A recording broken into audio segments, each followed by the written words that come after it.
Muy buenas noches, señoras y señores. Bienvenidos a otra edición del Péndulo por Unicanal. Hoy les proponemos dos temas. Ya habíamos anticipado al final del noticiero. Vamos a hablar acerca de la transformación educativa y el presupuesto general 2019 con el ministro de Hacienda, Benigno López. El otro bloque vamos a hablar acerca de lo que pretenden los industriales, formar parte también de las negociaciones del Tratado de Itaipú. ¿Qué hay detrás de todo eso? Vamos a analizarlo con el ingeniero Enrique Duarte, miembro de la UIP. Y por supuesto, ustedes saben que la baza es fundamental en la mesa del péndulo. Es reconocido como el café de la alta gastronomía. Permite al consumidor degustar un producto con aroma, cuerpo y sabor inconfundibles, presente en los mejores restaurantes y cafeterías del país, brindando prestigio y calidad. Ya se dio un sorbo el ministro de Hacienda. Café Par representa y distribuye la baza, el espresso italiano por excelencia. Después de la pausa ya estamos con el ministro de Hacienda.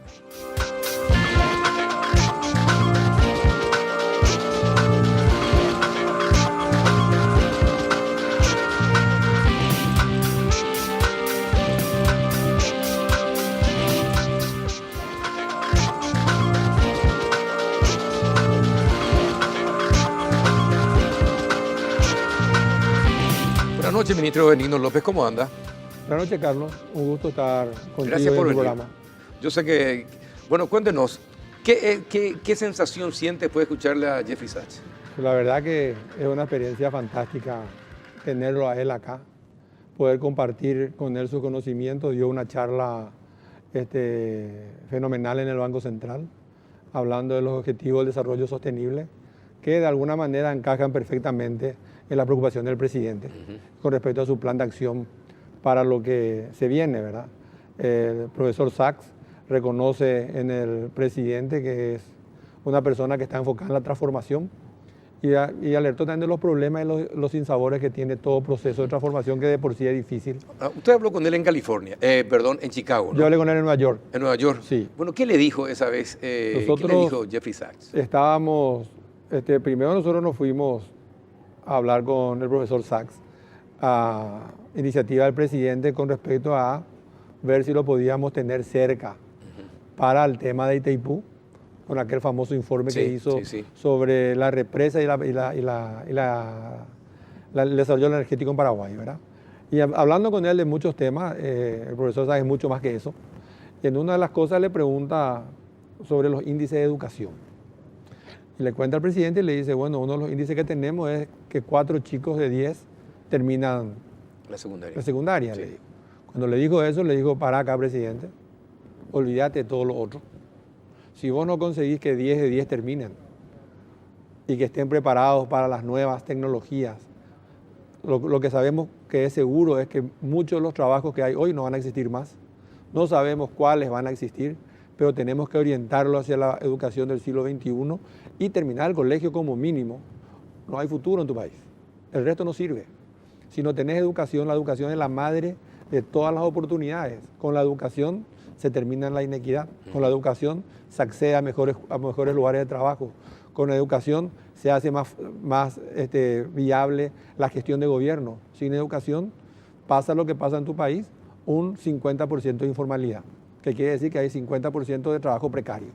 Entonces, ese tiene que ser el objetivo de tu política. Y ahí le contó el presidente, bueno, uno de mis objetivos es la transformación en la educación y a eso te tenés que centrar. Entonces eso fue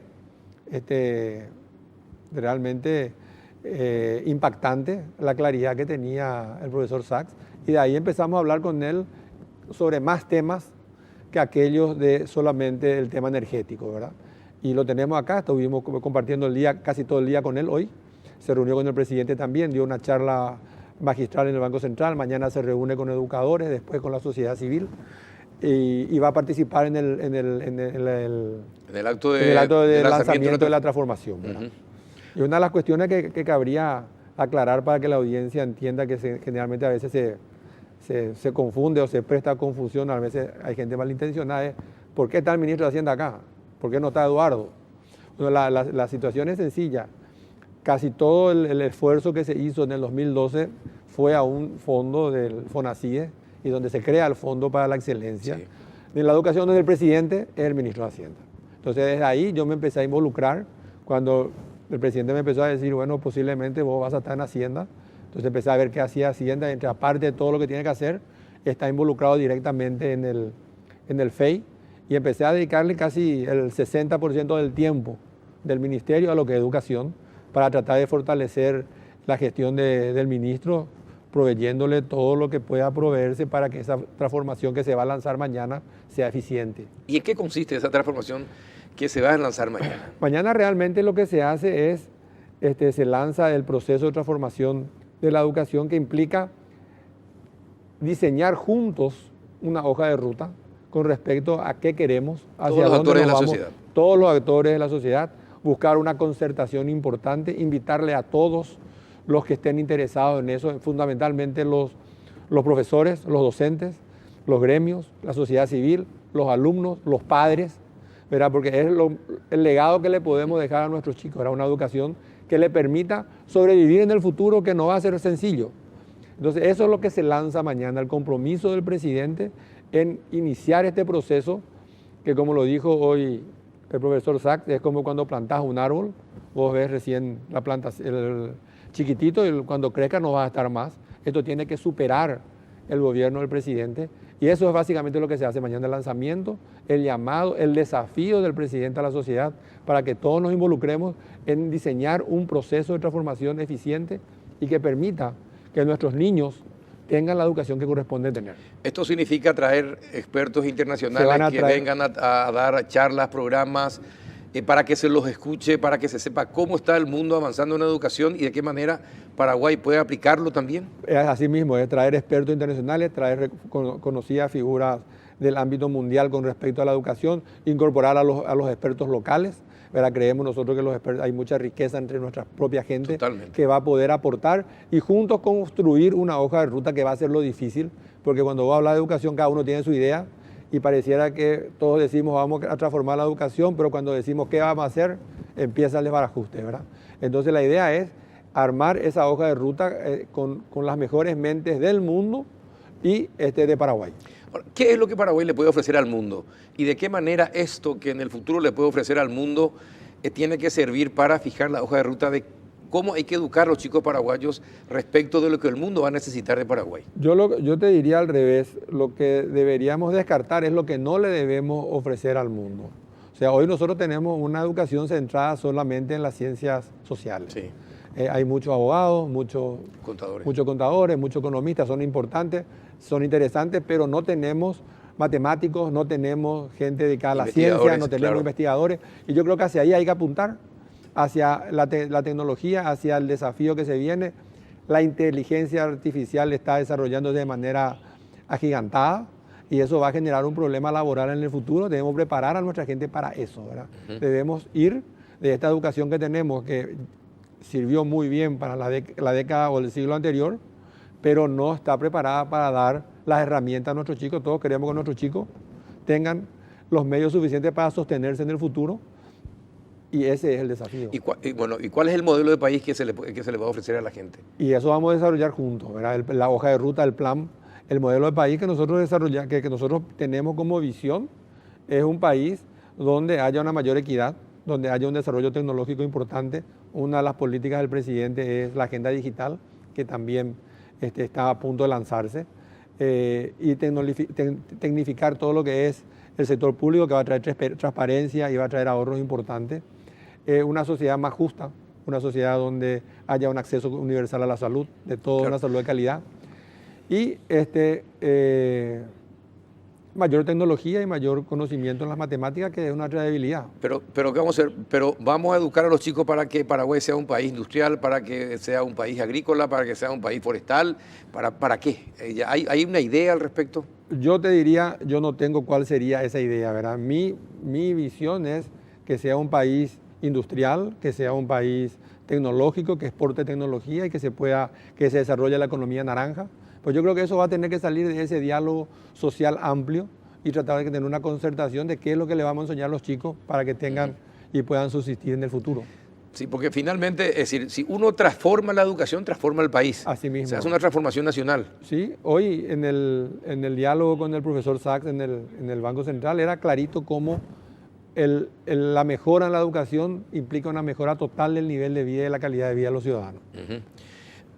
Usted que es ministro de Hacienda, ¿tiene diálogo permanente con los industriales? Por ejemplo, ellos qué tipo de país ellos creen o qué tipo de gente necesita la industria hoy para mejorar la industria y por supuesto los que trabajan en la industria? Yo creo que lo que más necesitan son más ingenieros, más personas preparadas en cuestiones tecnológicas y de matemáticas.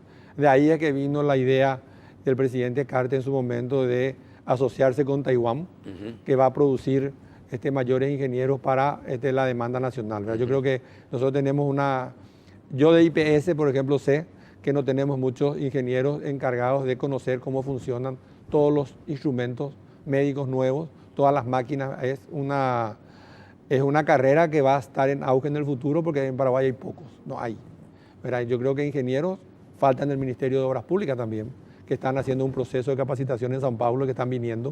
O sea, yo creo que hay que apuntar hacia ahí. El resto tenemos, si vamos ya buscando abogados, estamos mucho acá para trabajar en derecho, ¿verdad? Paraguay es un país que alimenta al mundo. También. ¿Verdad? Y en ese sentido, ¿qué es lo que se pretende? ¿De qué manera uno puede orientar también a la producción agrícola la enseñanza?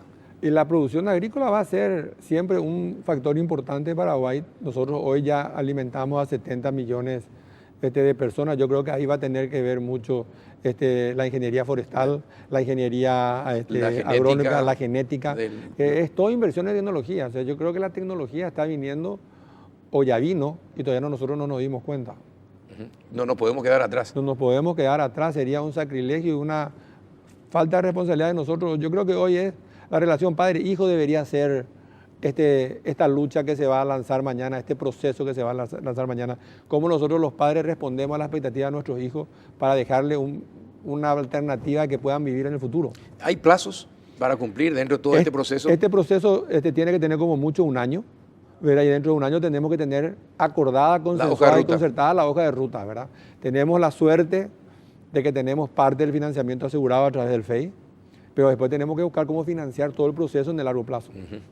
Y también eso va a ser una ingeniería económica, ¿no? Va a ser una ingeniería económica, va a ser un diálogo permanente con la sociedad civil, va a ser un testeo permanente con cómo nosotros gastamos los recursos que recaudamos, o sea, va a ser todo un proceso, pero que tenemos que iniciar. O sea, no podemos seguir esperando que alguien resuelva el problema por nosotros. Nosotros tenemos que hacerlo y yo creo que estamos en condiciones de poder llegar a un consenso amplio o al menos una concertación importante de hacia dónde queremos ir como país y de qué le queremos ofrecer a nuestros hijos. Yo ahí quiero centrar el debate, o por lo menos mi visión. Ese es el desafío. ¿Qué queremos que nuestros hijos tengan el día de mañana como para poder subsistir, como para poder sobrevivir, como para poder trabajar, como para poder generar un ingreso? Claro, ahora, esto no va a estar alejado de los valores. Es decir, los maestros tienen que seguir enseñando valores de lo que debe ser un ciudadano en un país. Esto no funciona sin los maestros. O sea, los maestros son los aliados número uno de este proceso y deberán darse todas las fortalezas que correspondan, todas las capacitaciones que requieran y todo lo que se necesite para que sea exitoso. No va a venir una máquina a enseñar a nadie, ¿verdad? ¿Y qué va a pasar con aquellos que ya no van a poder? ¿Qué va a pasar? ¿Cómo se va a hacer eso? Porque vamos a necesitar más educadores mejor preparados y como en toda sociedad siempre va a haber gente que quede rezagada. ¿Qué va a pasar con eso? Yo creo que es el interés en la medida de la acción, ¿verdad? Así es un adagio jurídico que tiene más de 2000 años, ¿verdad?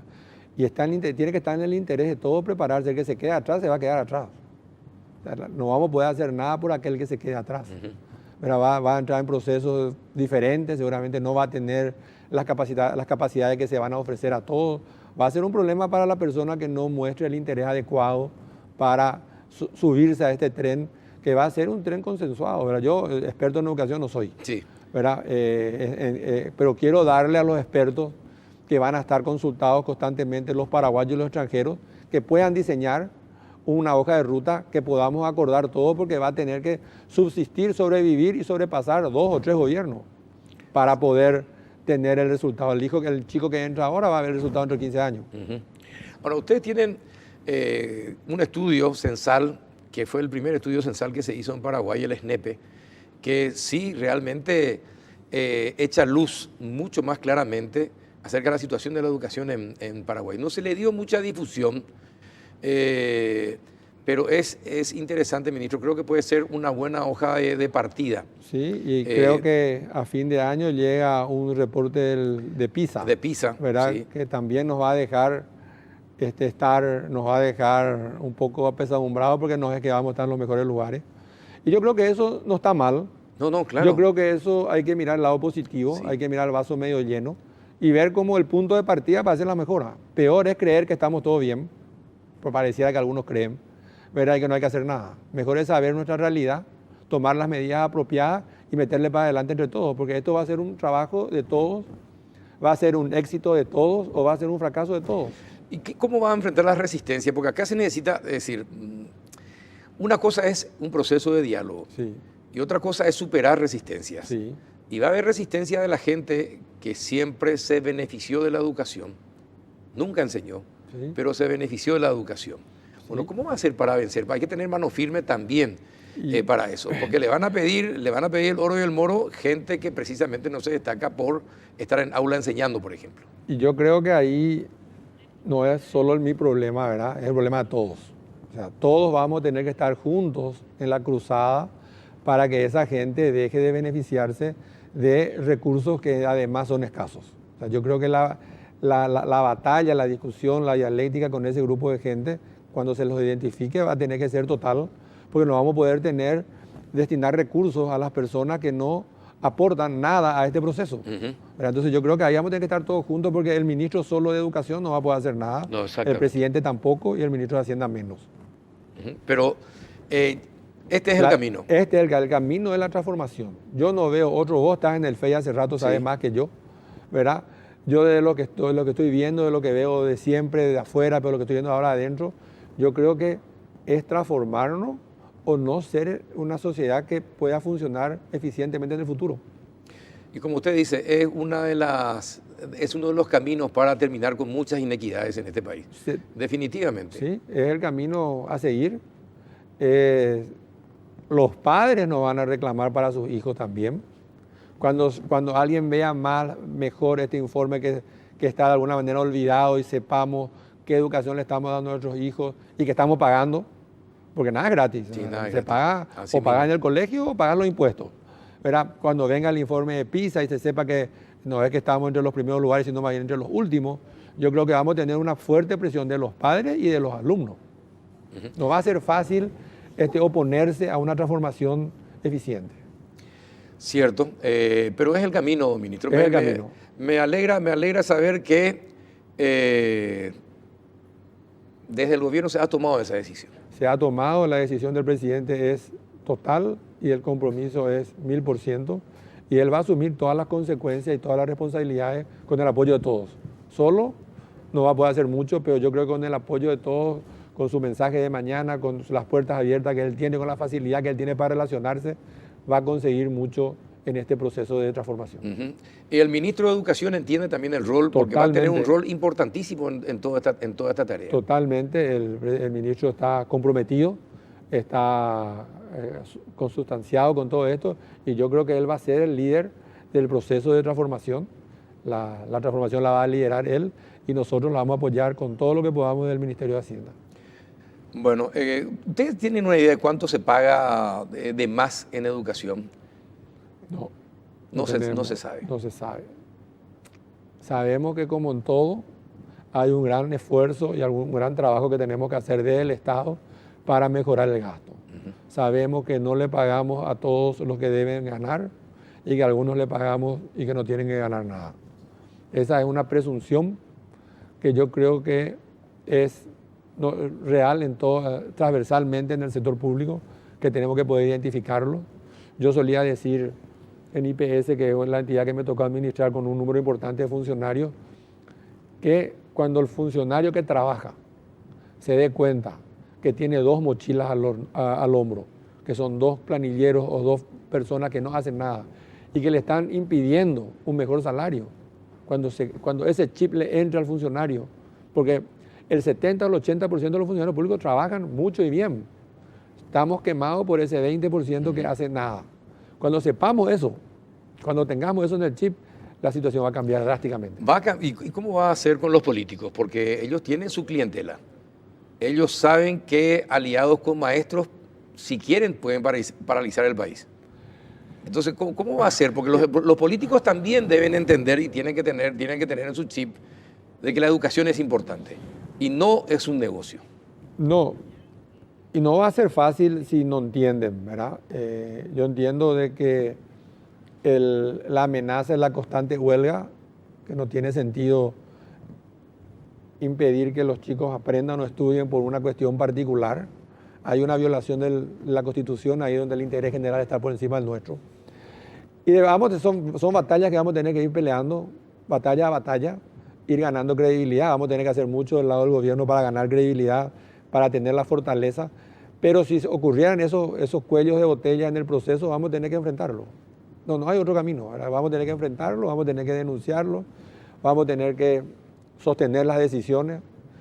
O si no, no hay futuro. Yo vengo muy entusiasmado después de escuchar al profesor Sachs, de que el camino que estamos eligiendo es el camino real, lo dice un experto mundial, es una de las 100 personas más influyentes del mundo. O sea, no está diciendo Benigno, Carlos o Eduardo, ¿verdad? No, una persona que conoce el mundo y es lo que vemos día a día. O no vemos el día a día que la gente se queja porque no tiene trabajo y había sido el trabajo, hay lo que no hay la capacidad para hacer el trabajo que hay. Sí. O no vemos todo el día la informalidad de nuestra economía porque la gente a lo mejor le explota a la persona pues no tiene la capacidad suficiente para hacer otra cosa. Capacitémosla a nuestra gente, démosle educación y le vamos a dar un futuro. Bueno, interesantísimo, ministro.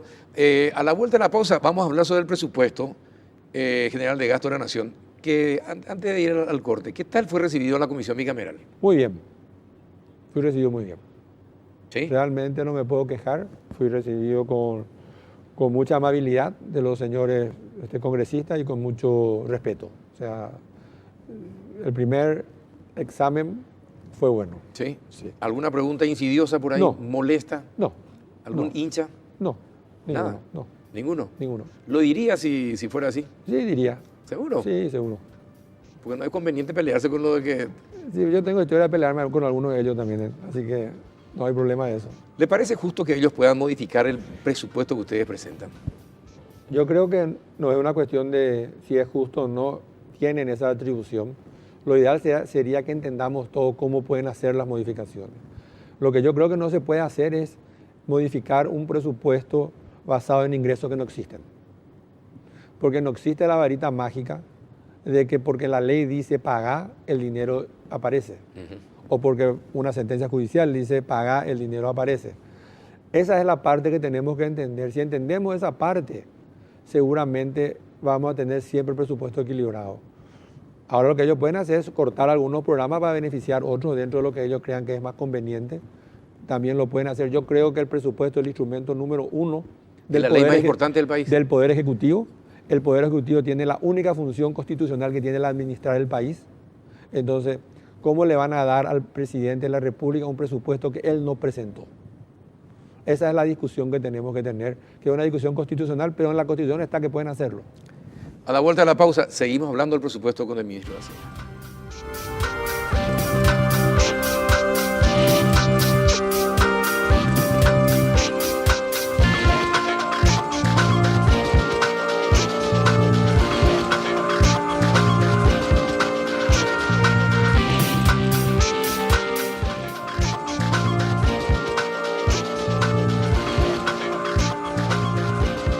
Seguimos con el ministro de Hacienda, Benigno López. Bueno, ministro, ¿hay déficit? ¿Se presenta con déficit el presupuesto? El presupuesto presentamos con una absoluta responsabilidad dentro de los límites de la ley. De la ley de responsabilidad fiscal.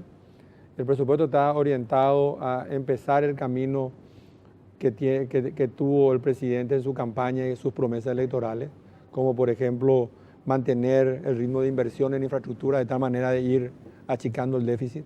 El déficit en infraestructura que tenemos es muy grande. De destinar los esfuerzos al capital humano, salud, educación, sistema social. Y de alguna manera él está cumpliendo esto, ¿verdad? Porque si vamos al lado de la educación, vimos que la semana pasada vino Culeta del ISTE, que estuvo contigo. ¿Verdad? Esta semana estamos lanzando el plan de transformación. La semana que viene hay una visita al MIT en Boston sobre la tecnología.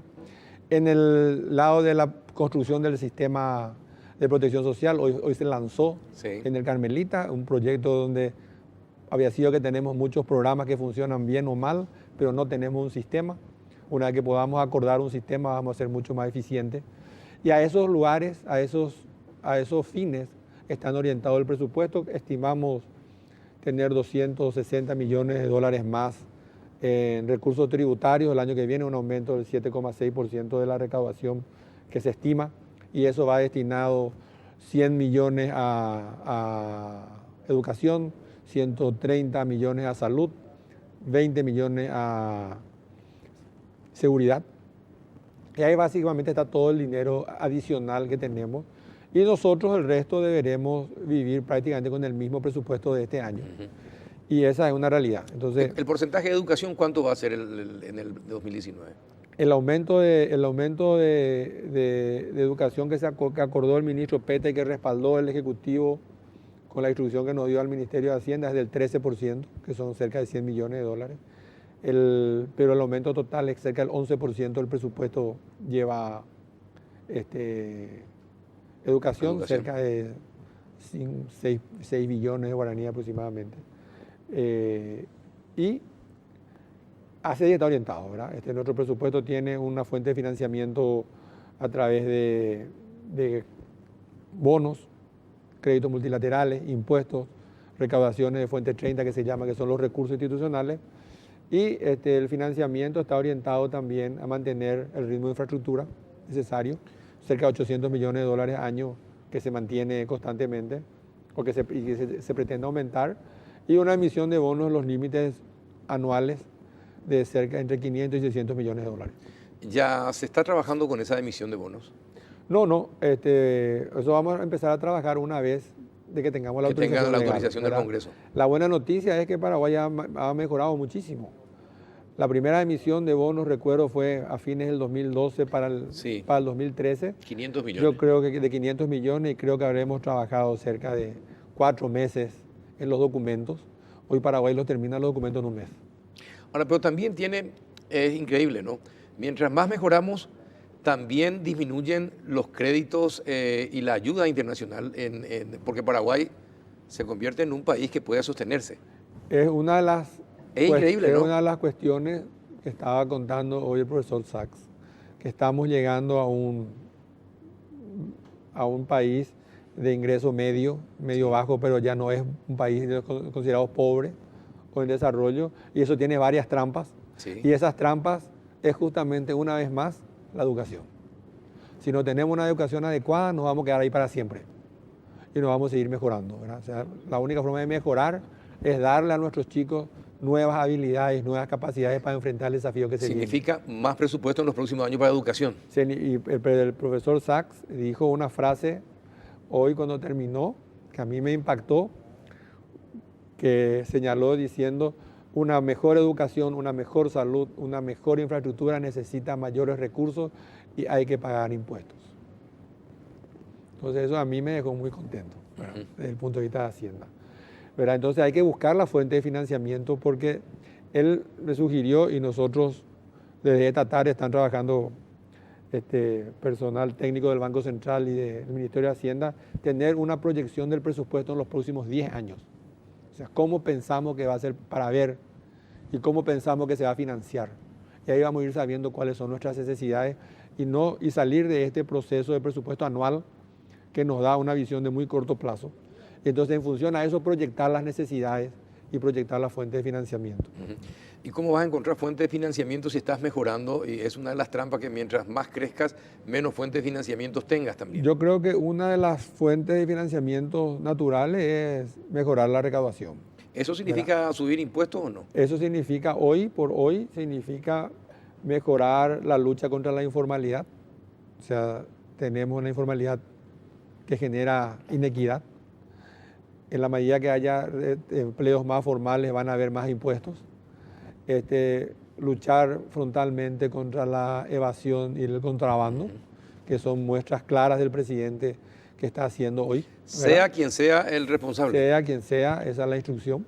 ¿verdad? Y en eso estamos nosotros, ¿verdad? Y eventualmente yo creo que vamos a tener que hablar de los impuestos, ¿verdad? Una vez que demostremos que somos eficientes en el gasto, que somos eficientes en la lucha contra la informalidad, un país no puede ser viable con el 9.8% de presión tributaria.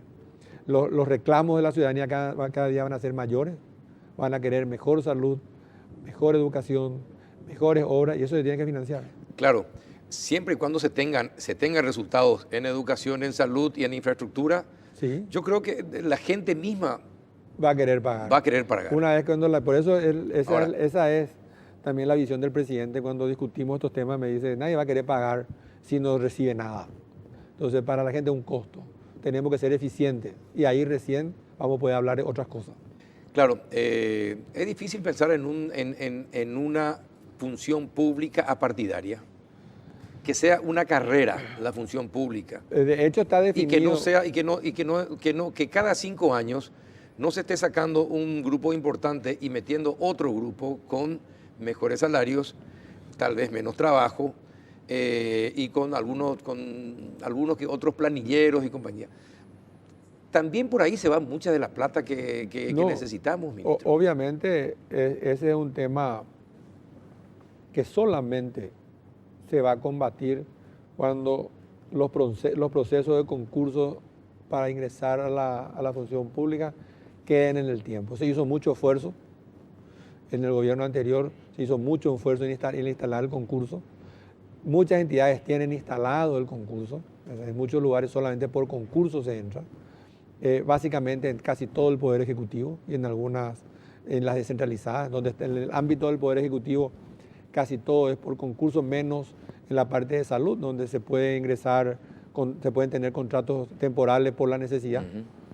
Y yo creo que cuando esos concursos se perfeccionen, cuando la Secretaría de la Función Pública sea más eficiente en los procesos para no esperar tanto la aprobación, la homologación de un perfil, cuando sea una cuestión de siempre, yo creo que esa es la independencia, que es lo que pasa en el Banco Central. Claro, usted habla de modernizar claro, la función pública, la pero hay que alejarlo del partidismo. Hay que alejarlo de todo lo que no sea eficiente. Claro. Si un funcionario, si un paraguayo entra al sector público por sus propios méritos, no tiene precio. A ese va a ser más difícil comprarle, a ese va a ser más difícil hacerle hacer algo que no quiere hacer, ese va a estar más preocupado en prepararse y capacitarse, y ese va a tener más posibilidad de llegar más adelante que otro. Aquel que entra porque es mi amigo nomás, va a depender de mi ánimo. Y el día que se enoje conmigo, pobrecito, va a tener miedo que le eche. Y así va a vivir debiéndole favores al mandamás de turno. Eso tenemos que evitar.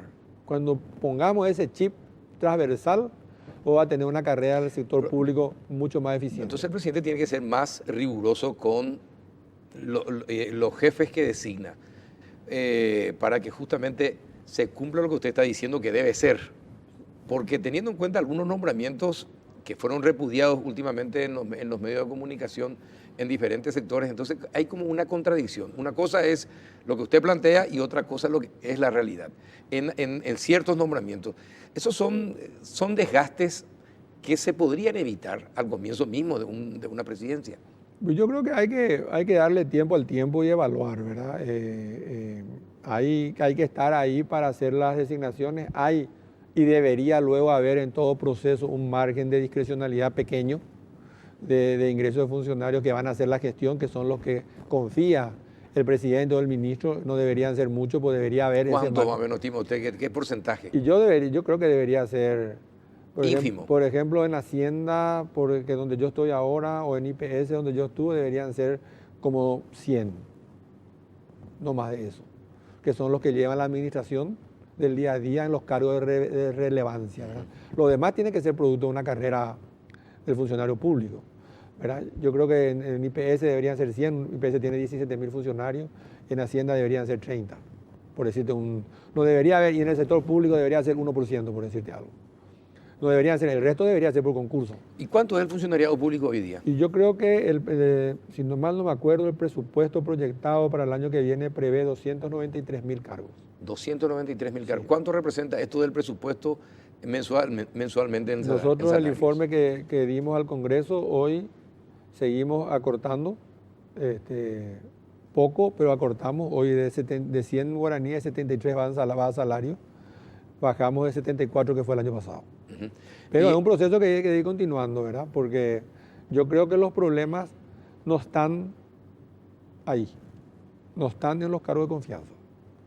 El problema en el sector público no está ahí. ¿Dónde? Esa es la minoría, en los cargos menores, en los cargos de la media tabla para abajo, donde hay una inequidad salarial enorme entre lo que paga el sector público y lo que paga el sector privado. Sí, pero en contrapartida, en los cargos directivos, en el sector público se paga mejor hoy día que en el sector privado. No sé yo. Se lo digo. Yo creo que va a ganar más que yo. No. Estoy Pero seguro. serio, pero en serio le digo. No se paga más. Lo dice, eso lo admiten los propios empresarios industriales. No es cierto. No se gana más que en el sector privado. Yo te voy a contar mi salario. ¿Los cargos de confianza? Mi salario es 24 millones de guaraníes. Presupuesto que manejo es 14 mil millones de dólares. Y, bueno, 24. ¿Y cuántas bonificaciones tenían los de Hacienda? 24 tengo todo y más el aguinaldo. No, Nada usted, más. pero el resto de los Hace funcionarios, rato que no ¿cuánto? se paga. Ponele que tenga 2, si querés. Mi 3, salario- tienen premios. No tienen. No hay más. Hoy no hay más. Ya, en el presupuesto se eliminó. Hace 2 años que no se paga más eso.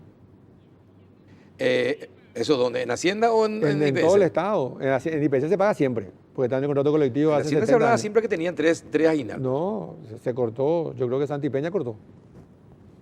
Cuando hubo un problema. ¿sí? No, hubo muchas peleas, pero creo que no se llegó a cortar a todos. No, se cortó. Y si hay, no tienen todas. Y si hay, es como mucho uno, pero en Hacienda no hay más. Y en el sector público, donde yo sé, la bonificación que se pagaba antes, que se pagaban 2 bonificaciones, no hay más. Esto es parte del ahorro que se hizo. Ujú. Bueno, y la deuda, es decir, la deuda externa. Sí. ¿Cómo está la deuda? ¿Y los bonos van a ser para infraestructura y para pago de la deuda? Sí. ¿Se va a seguir con el mismo esquema? Se va a seguir con el mismo esquema. Usted creo que me había explicado alguna vez lo del bicicleteo que no era malo. Y el bicicleteo, que le llaman de forma despectiva a algunos, es la realidad de lo que todos hacemos con nuestra deuda, ¿verdad? Nosotros administramos la deuda y algunas pagamos y otras seguimos haciendo el revolving para beneficiarnos de los programas, ¿verdad? Pagar la deuda. Pagar la deuda es destinar 600 millones de dólares de tus ingresos para pagar la deuda, ¿verdad? ¿Y qué inversión vas a hacer? Nada. Entonces, ¿qué se hace? Se hace un mix. Se paga una parte, ¿Y qué se porcentaje de administra los la 600 otra. millones de dólares en bonos para el 2019 va a salir? 300 millones es la para mitad. hacer el revolving y 300 millones para financiar las obras. El financiamiento de obras está alrededor de 1.000 millones de dólares, que es lo que queremos ejecutar el año que viene, ¿verdad? Y ir construyendo capacidad para aumentar. Te pregunto algo, ministro. Sí. Vos estabas en el gobierno anterior y era simpático, Sí, porque el movimiento de tu hermano Sí. criticaba el tema de los bonos. Mira, Y sin embargo, eso en su discurso, es decir, todos, ¿verdad? Pero ahora, ya como presidente, hacen lo mismo. Entonces, ¿cómo vos te sentís cuando vos sabés que no es cierto lo que están diciendo, están criticando? pero bueno, vamos a hablar por partes. Lo que él criticaba, lo que él criticó, fue la emisión de deuda en aquel presupuesto que se vetó. ¿Te acuerdas? Sí. Nosotros vetamos, yo fui parte del veto del presupuesto en el 2017, ¿verdad? Que se vuelve a repetir el presupuesto porque Sí. así dice la Constitución Sí. y así dice la ley. La repetición del presupuesto motivó la nueva emisión de deuda. Ujú. Esa nueva emisión de deuda es la que él criticaba porque decía que no tenía sustento legal. Porque ya Claro, porque Ya dice se había que hecho en ya, el- ya- ya en se el había ámbito. vetado el presupuesto y él no aceptaba la tesis nuestra, por decirlo de alguna manera. La tesis nuestra es que el presupuesto puede ser vetado, que una vez vetado se repite y que la repetición del presupuesto es total. Nosotros incluido los bonos. incluyó los bonos porque es fuente de financiamiento, pero el Claro. presupuesto pues tiene ingresos, egresos y financiamiento. Sí. No puede estar repetido una parte nomás y el ¿Y le resto explicaste no. eso? Nosotros hablamos mucho, pero, pero él- no te entendió. no, es una posición que tiene mucha gente, ¿verdad? Mucha gente importante piensa igual que él con respecto a la repetición. Muchos sostenían un híbrido. Se repite el presupuesto menos la emisión de deuda, ¿verdad? Yo no entiendo así. Yo entendía de que se repetía el presupuesto en su totalidad Y esa fue la crítica más grande que tienen los bonos de parte del presidente. Él no criticó el bono como instrumento. Ah, sí, claro. Era. Los otros no ya agregaron de más. Claro, él criticaba eso. Y hasta hoy, cada vez que se acuerda de eso, me reta un poco.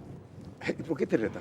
Sí, porque se vetó pues, y se emitió la Pero deuda. vos sos el hermano mayor, retale vos. No puedo. Él ¿Por es qué? el presidente. No, pero vos sos el hermano mayor. No, Él será el presidente, pero vos sos el hermano mayor. No funciona así. No funciona así. No. En la casa no. Yo tengo que darle ejemplo. Está bien.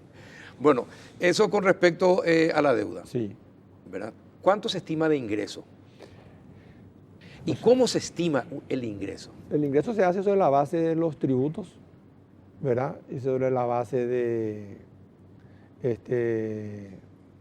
lo que se recauda en aduana, lo que se consigue de deuda, lo que se consigue en las Fuente 30, que son las entidades descentralizadas, ¿verdad? El cálculo más o menos de impuestos, de ingresos, está alrededor de entre impuestos y 28.7 mil millones de guaraníes, más o menos. Ya sé, pero ¿cómo se hace el cálculo de lo que se puede aumentar? Y por ahí un crecimiento que se da año a año. ¿Verdad? Es natural. Es natural, ¿verdad? Acá no está previsto que haya un cambio total de la mentalidad del paraguayo, que a partir del 1 de enero todos paguemos todo lo que tenemos que pagar, no haya informalidad, no haya... ¿Y cuánto es el crecimiento entonces así anual de...? Este año nuestro crecimiento del presupuesto se da en una proyección del 7,6%. Se prevé que va a crecer. O sea, nuestro presupuesto hoy vamos a recibir 7,% más de dinero. Vamos a recibir cerca de $1.000 millones más que este año. Así se calcula. Así se basan los cálculos que hacen los expertos en el área económica, en el área tributaria, ¿verdad? Esto fue lo que recaudamos, esto es lo que pensamos recaudar. Que te puede pasar muchas cosas si no recaudas lo que pensaste que ibas a recaudar, porque es toda una estimación. Y bueno, ¿cómo le tenés al director de aduanas? ¿Cómo le tenés? ¿Y le tenés en la oreja, le está diciendo que tiene que recaudar más? No, la aduana es, vamos a aclarar también eso porque no es así. La aduana es un ente autónomo, lo que tenemos hoy es coordinación. Sí. Diálogo constante con el director de aduana, diálogo constante con el viceministro de tributación, trabajo coordinado y trabajo conjunto. Yo soy un convencido de que la coordinación en el sector público va a traernos muchos beneficios. ¿Y cuánto más creen ustedes que se puede ingresar a través de aduana, por ejemplo, y tributación en el 2019? Nosotros pensamos que aduana puede darnos por lo menos $300 millones más en 2019. ¿300 millones de dólares más? Y a eso apuntamos. ¿En qué se basan? Y en los datos de la informalidad, en las cosas que se encuentran, en la falta. Por ejemplo, te da un dato que tiene aduana. Sí. En todos los países vos tenés el canal rojo y el canal verde. Sí. Bueno, el canal rojo es el 10%. El 10% de la gente entra al canal rojo. Y ese canal rojo implica que vos vas a hacer un estudio profundo de lo que trae el importador, ¿verdad? Y vas a hacer cuestiones de inteligencia. ¿Cómo es el dato en Paraguay? ¿Y cómo es? En el Paraguay es el 90% canal rojo. ¿90%? ¿Qué quiere decir? ¿En serio, 90%? ¿Qué quiere decir? ¿Qué te dice qué significa ese 90%? Y bueno, hay una informalidad tremenda, bueno. Que se le aprieta al importador. Ah, el importador paga. Claro, el 90% entra a un control más rígido. ¿Verdad? No puede, pues no es lógico. Sí. Entonces ese control rígido implicaba mucho apriete de parte nuestra, del Estado. Del Estado. Entonces no necesariamente implicaba un ingreso adicional para el Estado. Entonces tiene que ser normal. Si vos no podés entrar todos los días al canal rojo si soy importador, ¿verdad? Tiene que tener... ¿Alguna vez? Entonces hay muchas cosas que se están estudiando, se está metiendo mucha ¿Cuánto tecnología. por ciento más es el ingreso de aduana que ustedes estiman? Eso son 300 millones de dólares. ¿Cuánto más significa en porcentaje? Y sí, un 40% más por ahí. ¿40% más? Sí. Déjanos pensar, soñar. Pero genial. Me encanta que sueñen así. Pero pensamos que podemos obtener 300 pero eso significa que hoy la falta de control evita que se recaude esa plata. No, lo que implica que hay alguien que se está quedando con esos recursos. Implica muchas cosas. Implica que hay gente que no hace lo que tiene que hacer, gente que es desleal, rosca que hay que desbaratar, influencia que hay que terminar. Es mucha plata, ministro. Es mucha plata. Es mucha plata. Es la mitad de tu déficit.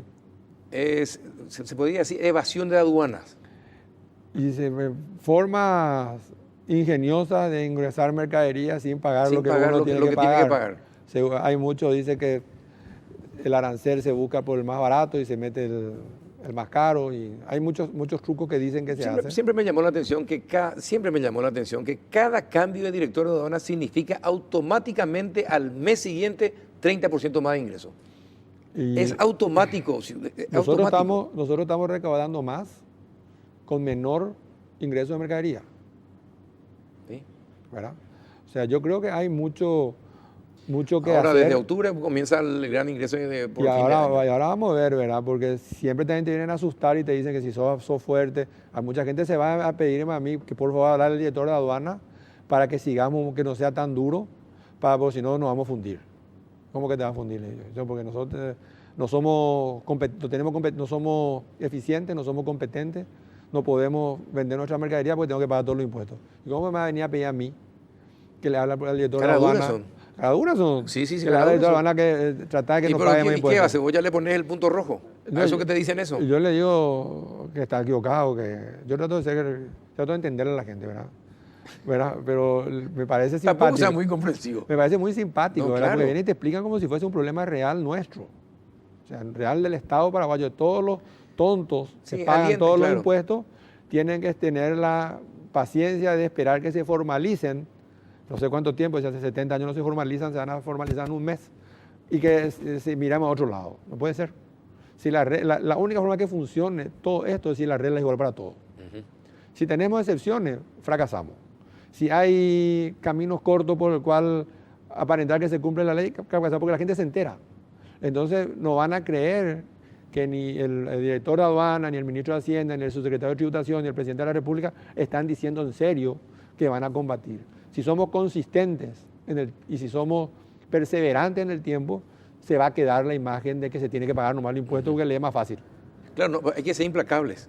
Hay que ser implacables, hay que hablar con la gente y hay que demostrar que tenemos el compromiso, que es el compromiso que tenemos, siguiendo todo lo que plantea el presidente, que tenemos que transformarnos. Y dígame, todo esto que se publica acerca de los gastos sociales, que no van precisamente a los más pobres. Y es todo. ¿Cómo va a depurar? ¿Cómo se van a depurar esas listas? Bueno, ese es uno de los objetivos del ministerio nuevo que se creó, ¿verdad? Nosotros vimos que había mucho paralelismo, falta de coordinación, y eso es consecuencia de que no hay un sistema. Y entonces hay gente que aparentemente cobra 2 veces, o hay gente que cobra sin estar en la lista. Todo eso se va a resolver con un sistema que se inició hoy, el proceso de conformar, de formar, de armar, y con tecnología. O sea, yo creo que sin tecnología no nos vamos a ir a ningún lado tampoco. Tecnología ahí, tecnología en aduana. Puede mostrar quién es el que está recibiendo, si efectivamente es cierto. No puede ser que tenga todo en papeles y que vos tengas que buscar el papel para saber dónde están las cosas. Hoy cualquier chiclero tiene un sistema informático que le permite saber dónde está su mercadería, ¿verdad? Nosotros no, ¿verdad? Yo creo que tenemos que transformar la aduana, estamos trabajando fuertemente con asistencia internacional para tener un nuevo modelo y nuevo modelo de tecnología, lo cual va a ser un problema porque el SOFIA es compartido, ¿verdad? Tiene que ser aduana nomás. ¿Y seguridad? ¿Qué presupuesto va a tener? ¿20? Seguridad le asignamos $20 millones más para que pueda fortalecerse, ¿verdad? Es lo que pudimos extraer en este momento y con el compromiso de si nuestras percepciones son reales y hay mayores ingresos, ampliar el presupuesto el año que viene. Tributación, esto que resultaba antipático a la gente, que sus directores cobraran el plus, ¿va a continuar esa práctica o no? Va a continuar, pero con una modificación. El viceministro sacó el nuevo reglamento, sí, donde él se excluyó de la lista, sí, de tal manera a que él sostenía, él me decía, yo no puedo firmar y cobrar la multa, entonces van a cobrar los que hacen el trabajo como estaba en la ley desde siempre, pero él no va a cobrar. Y ese es un incentivo para hacer las cosas, ¿verdad? Que está en la ley. O sea, los funcionarios van a hacer, así como en aduana, el denunciante tiene un premio. Ahora, se aprobó, creo que se presentó un proyecto de ley sobre las ONGs. No conozco. Unas cuantas ONGs, y son muy simpáticos, van a querer recursos del Estado para sostenerse. ¿Qué le parece? ¿Y por qué? No sé. ¿Pero qué le parece? Yo creo que puede ser una excelente idea. El problema es que el Estado no tiene recursos para hacer lo que no tiene que hacer. Apenas le alcanza para hacer lo que tiene que hacer. Nosotros no podemos estar restando recursos a salud pública y a educación. Va a hablar con los congresistas sobre eso, porque mire nosotros vamos a hablar, yo voy a hablar con todos, lo que quisiera que me escuchen también de vez en cuando hablamos, ¿verdad? Porque esa es la realidad. O sea, no es que en la reunión de los ministros también ocurre, o cuando se va la gente a visitar. La gente a veces cree, como creía en IPS, que IPS tenía toda la plata, todo el dinero en una caja y que no se tocaba. Entonces pensaba que estaba ahí a disposición y no sabían mucho de que se invertía. Y acá mucha gente cree que Hacienda tiene el dinero en una caja de cristal y que depende del buen humor o de que quién es más amigo del ministro de Hacienda para llevar más presupuesto. La realidad es que el presupuesto no alcanza, por eso es deficitario, en 1,5% del PIB, que son 660 millones de dólares que no nos alcanza para financiar todo el presupuesto. Y yo no le puedo dar lo que no tengo. Y esa regla nosotros tenemos que cumplir a rajatabla y ustedes nos tienen que ayudar. Esa es la diferencia entre Brasil, Argentina y Paraguay. Queremos ser ellos, gastemos más de lo que tenemos. Regalemos la plata. Regalemos la plata, generemos procesos solamente subsidio. Y ese no es el camino, ya nos están mostrando los vecinos. Cada vez que querramos hacer eso, yo le pediría que ustedes miren lo que nos rodean y recemos porque nunca hicimos eso. Y si hicimos fue esporádicamente y estamos mejorando, cada día hacemos menos. Digamos que nos estamos comportando mejor, cada año somos más responsables en la ley de responsabilidad fiscal. No copiemos lo que funciona mal. Bueno, y la última pregunta. Las cooperativas, hoy la Cámara de Diputados le dio la sanción que faltaba para que las cooperativas no paguen el IVA. ¿Qué le parece? Yo no estoy de acuerdo con eso. ¿Le va a pedir al presidente que vete? Yo creo que él cree que corresponde esto, ¿verdad? Él cree que... Él cree que corresponde esto, pero yo no estoy de acuerdo, yo no entiendo por qué no pagarían impuestos si hacen la misma actividad que los bancos. ¿Verdad? Son 70 millones de dólares menos para el fisco. O sea, alguien se va a quedar con 70 millones de dólares menos el año que viene. Y seguramente vamos a tener que devolver. Sí. Hay que ver cómo va a funcionar la cuestión jurídica.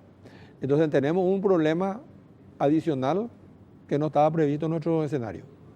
Perfecto. Ministro, muchísimas gracias por venir, por compartir, por explicarnos lo que va a ser la transformación educativa y el presupuesto. Gracias a vos, Carlos, y quisiera usar tu medio para invitarle a todos que se sumen al proceso de transformación que se va a lanzar mañana. Yo creo que es, como su nombre lo dice, transformacional para nuestros chicos y ellos son el futuro. Ojalá sea así. Un abrazo, ministro. Gracias. Después de la pausa vamos a hablar con el ingeniero Enrique Duarte acerca del por qué los industriales están interesados en formar parte del grupo de negociadores de la Itaipú Binacional. A la vuelta de la pausa.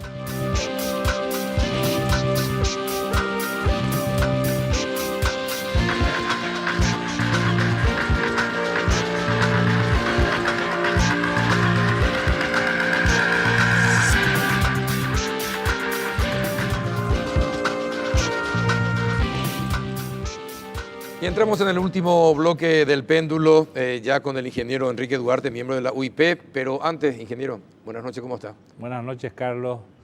Un especial saludo para toda tu audiencia. Gracias por venir. Y mire, le invito a disfrutar de la Baza. Mucho gusto. Excelente café. Sí, excelente café, así que me encanta que le guste. Y después de este sorbo, sí, ya le puedo hacer la pregunta. Con mucho gusto. El presidente de la UIP dijo el viernes que le gustaría que la UIP forme parte del grupo negociador del Tratado de Itaipú. ¿Qué quiso decir con eso? ¿Cómo se tiene que entender esa expresión? A ver, una preocupación ya de hace mucho tiempo del sector empresarial es la falta de preparación que existe para el equipo negociador. En primer lugar, ¿No hay todavía equipo de negociación? No hay, pero tampoco se está formando. Tenemos informaciones que Brasil hace más de 10 años está enviando al exterior gente también. Hay gente de Paraguay que está trabajando sobre todo en la Escuela de Negocios de Harvard, ¿verdad? Sí. Y bueno, una preocupación nuestra, y estamos trabajando ya desde hace más de 2 años, como ustedes saben, ¿verdad? Nosotros a través de la UIP tenemos una sociedad con la Universidad de Heidelberg de Alemania, ¿verdad? Con la cual tenemos la Universidad Paraguaya Alemana. Tiene la Universidad Paraguaya Alemana, sí. Dentro de esa preocupación fuimos trabajando, Y hicimos contacto con la Universidad de Salamanca. La universidad era una prestigiosa universidad, reconocida mundialmente. Y hicimos un joint venture para agarrar y hacer un curso bajo el título de negociación, pero realmente nuestro interés es preparar en 2 niveles negociadores, ¿verdad? Respecto a los temas energéticos, ¿verdad? Pero trayendo profesores europeos de alto nivel mundial con experiencia en negociación en materia energética, pero no solo esa es la función de la intención que queremos tener con todo esto. Queremos también un poco escuchar las opiniones, que nos iluminen el camino. Ocurre que nosotros tenemos un principio básico, sí, queremos desarrollar la industria. Fíjese que según datos del gobierno, que lo tenemos actualizado al año 2017, al año anterior, el consumo industrial está en el orden del 22-23%, ¿verdad? de la torta de consumo. Y el promedio mundial del consumo industrial está arriba del 40, entre 40 y 44. ¿Y eso es responsabilidad de quiénes? ¿Es compartida o no? ¿O es solamente del gobierno? No, yo creo que es compartida. Es una opinión personal, ¿verdad? Entonces, a ver, necesitamos un poco clarificar nuestras ideas. Nosotros decimos, sí, traigamos para la industria, pero hay muchas cuestiones que tratar. Acá tenemos que ver cuál es nuestra curva de consumo, qué haremos, ¿verdad?, contratando potencia y cómo distribuimos esa potencia sobre la energía, ¿verdad?, que tiene horarios. ¿La biomasa sigue siendo el principal factor de energía en Paraguay? La biomasa es el principal factor de producción energética del Paraguay. Sigue siendo, a pesar de que tenemos nuestras 2 grandes... A pesar de las 2 grandes. ¿Represas? Bueno, esos son los datos que publica el Viceministerio de Energía, ¿verdad? Y bueno, nosotros necesitamos hacer esto, nos hemos tomado dentro de la UIP el propósito de ser serios en nuestras opiniones. Tenemos actualmente una contratación de una consultoría económica permanente que vaya monitoreando y nos vayan informando sobre la tendencia de la macroeconomía, ¿verdad?, y la economía de consumo. Y dentro de eso estamos haciendo esto cuya principal intención es ver dónde estamos parados y qué podemos hacer y qué debemos hacer en materia de negociación. ¿Y cómo meterse dentro del grupo de negociadores? ¿Cómo pretenden? Y así como estamos haciendo, ¿verdad?, solicitando, hablando, nosotros queremos lo mejor para el país. Yo sé que como industriales tenemos el corazón de agarrar y decir, bueno, queremos industria, pero realmente lo que queremos es lo mejor para la nación. No queremos pecar de soberbios, no queremos agarrar y decir, bueno, sí queremos porque queremos argumentar las cosas. Y al gobierno, bueno, ya el viernes, en un pedido formal a través de la charla al presidente de la UIP, solicitó directamente al presidente de la República poder integrar como unos elementos sanos de negociación. No estamos presuponiendo nada, pero realmente ir con intenciones de beneficiar al país, beneficiar a todo este país que tiene mucha abundancia energética y ver qué es lo que más... ¿Y con cuántos integrantes, por ejemplo? ¿Cuál es la idea concreta? ¿Ustedes presentarían unos nombres y dirían, señores del gobierno, quisiéramos que estas personas formen parte del equipo negociador con Brasil? Nuestra intención es primero conocer cuál es la estrategia del gobierno, ¿verdad? Y dentro de esa estrategia de dialogar, a ver cuál es la mejor manera de que nuestro trabajo pueda insertarse en ese grupo de trabajo. Esa es nuestra intención. Bueno, la UIP, estábamos hablando recién con el ministro de Hacienda acerca del país que queremos. Sí. Dentro de la óptica de la UIP, que también está enfocado en la educación, por eso tienen la universidad, tienen el trato con Alemania, con las universidades en Alemania. Bueno, ¿cuál es la visión de país que tiene la UIP de acá para los próximos 15, 20 años en Paraguay? ¿Hacia dónde tiene que ir la economía? ¿Hacia dónde tiene que ir la industria? ¿Qué tipo de profesionales se deberían formar en Paraguay para los próximos 15, 20 años? ¿Y cuánto de esos consumiría, por ejemplo, la industria paraguaya? Bueno, en primer lugar, no solo estamos apostando a la educación superior. Como vos sabés, estamos con CEPROCAL, estamos trabajando en lo que es la formación de los mandos medios. Hay una gran carencia de formación de mandos medios en el país.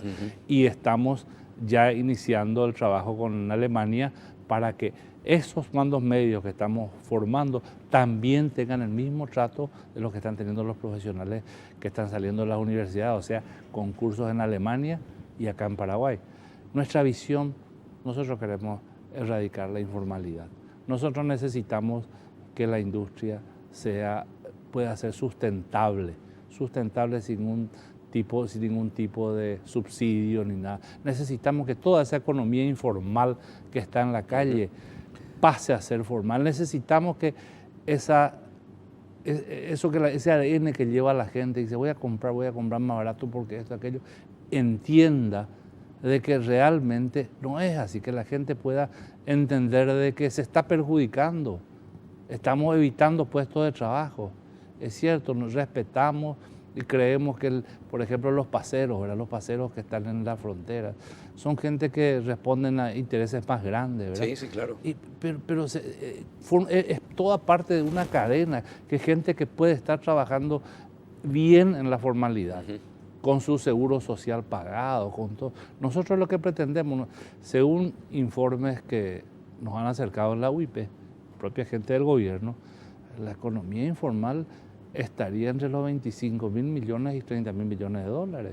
Es mucho dinero, es mucho de lo que se puede recaudar en impuestos. El doble de lo que suele decir Sebastián Hacha. Así Él habla de 12.000 millones. Bueno, según gente que estuvo exponiéndonos, hablan de 25 y más. A la pucha. Es más complicado todavía lo que creíamos. O sea, entonces, sí, vamos a llamarle de la siguiente manera. Es la parte no controlada del ingreso que se está... Que es cierto, puede ser que tomemos la mitad, como que sea informal, bueno, serían 12.000, 12.500. Bueno, y volviendo al tema de formar parte del equipo negociador y de IPU, ¿qué les preocupa a ustedes los industriales del tratado en sí y de las negociaciones? Bueno, a nosotros, ¿qué es lo que ustedes querrían? Lo que nosotros querríamos es lo mejor para el país. Nosotros queremos... Eso es muy amplio. No, yo sé que sí puede ser más concreto. Yo sé que es amplio. A ver, un sector industrial dice, yo quiero que la energía venga para desarrollar industria. Otro sector dice, yo quiero vender a precio de mercado esa energía para que el país se pueda beneficiar con ingresos reales que no sean royalties y compensaciones y cosas así. Pero ¿cuál es la verdad? Yo pregunto, ¿cuál es? ¿Es uno o es otro? ¿O dónde está el camino del medio? Como filosofía industrial decir, bueno, queremos desarrollar industria, ¿correcto? Bueno, pero eso tiene consecuencias económicas, favores y contrarias. Entonces nosotros tenemos que tener una visión clara, tenemos que saber exactamente qué nos conviene a todos, al sector industrial, al sector residencial, al sector comercial, al sector productivo. Y no tenemos claro eso. Carlos. No tienen tampoco ustedes en la UIP claro, tampoco. No. Esa es la realidad. Son todas expresiones de deseo. Una expresión de deseo, desarrollar al país a través de la industria. Esa sería su opinión. Puesta de trabajo. Es una opinión de un sector, yo la comparto, pero hay que ver si esa posición no es egoísta. ¿Hasta dónde nuestra posición puede ser egoísta? Hablemos del país, respetemos y tratemos de estirar todo el mismo carro. Independientemente de eso, Paraguay va a recibir cerca de $1.000 millones aproximadamente desde el 2023. Es lo que se estima. Es lo que se estima. Pero alrededor de todo eso está toda la posibilidad también de usar esa energía para el desarrollo, ya sea en industrial, como usted dice, puede ser para el transporte, ¿verdad? Hay gente que sostiene que el Metrobús, por ejemplo, debería ser eléctrico y no esperar 10 años para convertirlo en eléctrico. El propio director del Metrobús dice que hoy se abre la posibilidad de que todavía no está decidido si va a ser eléctrico o no. Pero por otro lado, no olvidemos que tuvimos más de 10 años de falta de inversión en el sector energético. Sí. Nosotros queremos utilizar, pero tenemos que tener el vehículo para poder utilizar esa energía. Un plan de transmisión en los últimos años se ha realizado. El plan de distribución ahora es una necesidad. La eterna queja del sector industrial, la calidad de la energía. Hoy ustedes saben que la gran mayoría de las máquinas son de control numérico, ¿verdad? Son todas máquinas que cualquier pestañeo o una caída de la energía te genera problemas. Porque ¿Cuánta hay que industria hoy rearrancar. trabaja 24 horas? Con la energía que, No. con la energía que disponen, o Genera- todavía sigue esa costumbre de que a una determinada hora. No, se para. depende del proceso, del tipo de industria. Las industrias que tienen procesos continuos generalmente trabajan 24 horas. Generalmente trabaja y tienen buena energía. Hoy todavía no. Todavía no. No. Tenemos, por ejemplo, casos concretos de maquinaria de producción, ¿verdad? Que el fabricante dice que pueden tener hasta 75 pestañeos o salidas de servicio durante el año. Y hay 7, y hay registros del orden entre los 75 pestañeos por año. Y eso le afecta a la industria, o sea, eso corta la producción. Al cortar la producción hay que volver a reiniciar todo. ¿Cuál es el costo 45 al año. 75 al año. ¿Y cuánto dura cada corte? No importa, no es solo un corte, un pestañeo. Ya para. Ya descalibra, digamos, la máquina. Y entonces hay que reiniciarla. O sea, y eso tiene un efecto económico tiene importante. Un costo, claro, tiene un costo. ¿Cuánto sería? Ajá, No, pero en serio, ¿cuánto sería el daño que le causa la falta de una buena energía, distribución de la energía o transmisión de la energía? ¿Cuánto le cuesta a la industria al año? No tenemos evaluado, pero vamos a... Pero sería interesante tener ese costo. Queremos levantar por tipo de industria. Por ejemplo, a la industria del sector plástico, a los que producen caño, a los que producen productos explotados. Imagínense, parar no significa parar y reinicio cuando vuelve, o reinicio al instante. Significa parar unas 2 a 3 horas, de volver a iniciar el proceso, de volver a calibrar la máquina para que siga su producción. Ahora, pucha, Es importante. Exacto, sí, Es pero sería importante. interesante que la UIP tenga ese dato. Yo creo que va a ser muy importante también como una presión para que la ANDE mejore su tarea en ese sentido. Es decir, tener el costo de la mala distribución de la energía. En la UIP estamos en un proceso de trabajo de incorporación tecnológica, y te comentaba al comienzo, de inclusión de profesionales, ¿verdad?, del área económica, que a quienes se le está encomendando todo este tipo de trabajo. ¿Me entiendes? Porque la UIP se vive el día a día hoy tapando, no agujeros, sino administrando lo urgente y con poco tiempo realmente para administrar lo importante. ¿Y eso cómo lo vamos a hacer? Lo vamos a hacer con la incorporación de tecnología, no existe otra forma. Ahora, ingeniero, usted sabe que va a ser muy difícil el deseo de la OIP en cuanto a Itaipú. Sabemos que es difícil, pero no imposible. ¿El presidente lanzó alguna línea que pudiera decir, bueno, podemos seguir discutiendo el tema? Mira, estamos hablando en todos los niveles, inclusive hemos hablado a nivel Cancillería.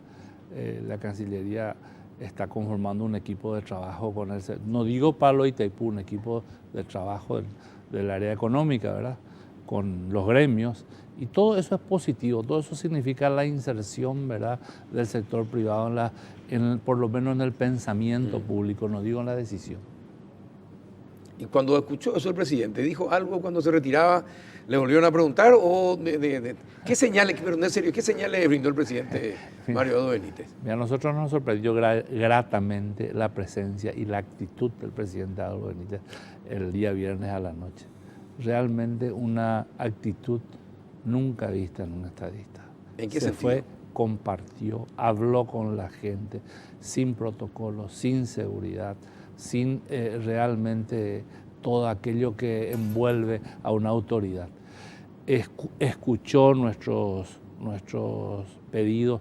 Hasta hoy yo te quiero comentar que todos aquellos reclamos que hemos tenido, ¿verdad?, situaciones de contrabando, con relación al régimen de materias primas, por citar algunos ejemplos, todos han tenido una atención positiva y están en andamiento. O sea, las señales que nos está dando este gobierno en cuanto a las decisiones, por lo menos para nosotros, son satisfactorias y estamos confiantes de que esto va a ir adelante. Ahora, como vos decís, como me decías recién, no, tenemos que seguir trabajando porque el presidente es la cabeza, es todo, pero la estructura tiene que acompañar eso. ¿Usted cree que hay...? Ahora, sí, le anticipo que habrá mucha resistencia. Sin ninguna duda. De ambos lados. Sí, probablemente de ambos lados, pero del gobierno porque Finalmente el gobierno va a ser responsable de la forma como se resuelvan las negociaciones con Brasil, Sí. ¿verdad? No van a ser precisamente los industriales. No, lo vamos a hacer, pero queremos estar participando, queremos aportar nuestro grano de arena y yo creo que creemos que el gobierno realmente va a dar una señal positiva y nos va a dar alguna cabida en todo esto. ¿Sí? ¿Con cuánto ustedes se sentirían satisfechos dentro de un equipo negociador? Por lo menos con tener presencia adentro. ¿Con uno por lo menos? Por lo menos en estar adentro, en poder tener un vocero, poder tener una persona que vaya llevando nuestras ideas. Y después otra cosa, este curso que nosotros queremos iniciar, que pretendemos iniciarlo en no más de 30, 40 días, también están invitados a la propia gente del gobierno, o sea, no está limitado al sector privado. La gente mismo de Itaipú ha manifestado su interés en participar. ¿Hablaron ya con el presidente de Itaipú sobre eso? Con el actual director todavía no, ¿verdad? Todavía no. Pero veníamos trabajando con el doctor Spalding, pero con el Alderete vamos a charlar. ¿Y cuál era la posición de Spalding? Era de apoyo. ¿Él estaba de acuerdo? Sí, señor. Y Alderete es político, es totalmente diferente a Spalding. ¿Cómo creen usted que va a reaccionar un político? Yo tengo mucha confianza que el director de Itaipú va a reaccionar bien, va a ayudar porque es una ayuda para su gestión. Es una ayuda para reivindicar sectores, una ayuda para reivindicar personas y él va a agarrar, lo va a tomar bien, estamos seguros de eso. ¿El curso cuándo se inicia? Creemos que está iniciando en 30 a 45 días. ¿Sobre qué en particular? ¿Sobre negociación? Negociación, pero centrado en temas de energía. En temas de energía. Ya estamos contactando y cerrando, es una inversión importante, estamos cerrando con personalidades europeas del mundo de la energía y sobre todo negociadores. ¿Y cómo se compagina la UIP con los intereses? Porque por una parte están los industriales que preferirían seguir con el diésel, seguir con otro tipo de combustible y no precisamente con la energía para el desarrollo del país. Bueno, ¿cómo se conjugan los intereses? ¿Cómo se discute en la UIP al respecto? Imagínense todos los gremios que tenemos en la UIP, ¿verdad? Claro. Que tienen realmente diferentes intereses, pero siempre hay temas que son transversales a todos los grupos. Por ejemplo, tema de energía, sector panadero. El sector panadero, el último aumento, independiente que sea justo o no, les golpeó de sobremanera. Y ellos piden, por ejemplo, claman por una tarifa especial en el horario de la madrugada, la noche y la madrugada. Que es la hora que más trabajan. Que es atendible. Sí. O sea, hay que buscar los puntos de coincidencia, ¿verdad? Nosotros tenemos como país buscar trabajar en la eficiencia del consumo. Nosotros tenemos que tratar de aplanar lo máximo la curva de carga, la curva de consumo, porque si no realmente vamos a estar con... ¿Y cuál es la hora de mayor carga de consumo en Paraguay, en las industrias? ¿Cuál es la industria? Sí, en las industrias. No, depende. Los que tienen proceso continuo tienen la carga uniforme carga, durante... Sí. Pero sí, en general, en toda la industria. Y en el horario de las 7 de la mañana hasta las 6, 7 de la tarde. Hasta las 7 de la tarde, 12 horas. Sí. Y entonces le agarran el pico, la punta de carga. Realmente la incidencia de la punta de carga en el consumo industrial es importante. Golpea los costos de producción. Pero todo eso se debe también, ¿verdad? Yo entiendo como técnico, se debe a la típica curva de consumo que tenemos, ¿verdad? Ojalá podamos mejorar eso. ¿Y por ejemplo, en la Cancillería, qué le dijeron acerca de la propuesta que ustedes? ¿Qué dijo el canciller? El ingeniero Castiglione realmente es una persona muy amplia y nos hemos reunido con él antes de que asuman el 15 de agosto y él manifestó el interés de trabajar con el sector privado y es más, se reunió con los diversos gremios del sector privado. Y sobre la intención, ¿qué dijo? ¿Que va a consultar con el presidente? ¿Ustedes le manifestaron la misma opinión ya al canciller antes que al presidente? Le hemos contado lo que estamos haciendo, así como has preguntado, ¿verdad? Estamos con el tema del curso, él sabe el propósito de ese curso. Bueno, entonces también yo creo que en un gobierno hay que consultar dentro del equipo económico, o sea, no tiene una posición institucional tomada. Pero yo entiendo o entendemos de que van a trabajar estrechamente con el sector privado. ¿El presidente habló con usted acerca de en cuánto tiempo se conformaría ese equipo técnico o el equipo negociador? Bueno, por lo menos yo no tengo conocimiento, ¿verdad? Yo sé que estuvo charlando privadamente con el licenciado Golpe, voy a consultarle al respecto y vamos a comentar, pero tengo entendido que todavía no se entraron en detalle. No se entraron en detalle. No, todavía no. Se hizo la propuesta en términos generales. Así Queremos mismo. participar de estar en la mesa de negociación. Así mismo. O participar del equipo de trabajo tendiendo a los esquemas de negociación que van a venir. Claro, Porque eso no significa que precisamente no necesariamente hay que estar en la mesa. Hay que estar en la mesa, claro. Porque claro. Tomamos el ejemplo de Mercosur, ¿verdad? El Mercosur muchas veces van los negociadores sin la posición privada. Y por ejemplo vienen con soluciones, por ejemplo, la última negociación, el inicio de este año, fin del año pasado, inicio de este año, prácticamente había una exigencia de negociaciones entre Mercosur y la Comunidad Europea que mataba a un sector de la industria, por ejemplo la industria de los medicamentos. ¿Y por qué? No es un problema de maldad, no es un problema de corrupción, es un problema de conocimiento, es la falta de la presencia del sector en la preparación de las negociaciones. Hace poco, en el mes de abril, cuando estuvieron por acá la gente hablando sobre Mercosur, la gente de Brasil estuvieron presentes, estuvieron en la UIP, gente de Itamaraty, pero todavía todo un sector empresarial que estaba acá en Asunción apoyando ese trabajo. Nos quitaban la cara, pero estaban de apoyo. Ahora, ¿y ustedes pero expresaron la molestia con los parlasurianos sobre ese tema? Bueno, eso precisamente. ¿O esto es esto se trató a nivel de gobierno? A nivel de gobierno. A nivel de gobierno. Sí. ¿Y hablaron con el gobierno de Carter en ese momento sobre la situación? Se habló. Otro ejemplo. Ustedes saben que Uruguay hace poco quitó un decreto sobre el tema de etiquetado que va en contra de lo que establecen, ¿verdad?, las buenas prácticas, y prácticamente ataca la economía de la industria alimenticia nacional, industria que está ganando espacio en el propio Uruguay. Sí. Y en este caso sí, nuestros representantes en el Parlasur tuvieron una acción muy proactiva, según informa la gente del sector que ha estado con ellos. Y bueno, me alegro que por lo menos hagan algo estos que ganan un dineral y no precisamente por trabajar mucho. Nosotros vemos señales positivas, Carlos. Lo que esperamos es que estas señales continúen, vamos a seguir trabajando, estamos trabajando de cerca con la comisión, con el grupo anticontrabando. Los logros son importantes, pero también hay muchas trabas mismo legales. Sí, me imagino. Mire, le agradezco, ingeniero, que haya venido. Llegó, son las 23:01, ya nos arrasamos un minuto. Pero por ser usted, podemos extendernos ese un minuto. Gracias por acompañarnos. Gracias a vos y a toda la audiencia. Y Carlos, también le pido un favor. Sí, cómo no. Métanle palo también a los empresarios industriales que contrabandean y no respetan las buenas reglas en Paraguay. Métanle palo también. Estamos metiendo palo, Carlos. Eso es bueno. Estamos metiendo palo y la acción está en la calle. Gracias, ingeniero. Gracias a vos, Carlos. Y gracias a ustedes por acompañarnos a sus casas. Hasta el próximo miércoles.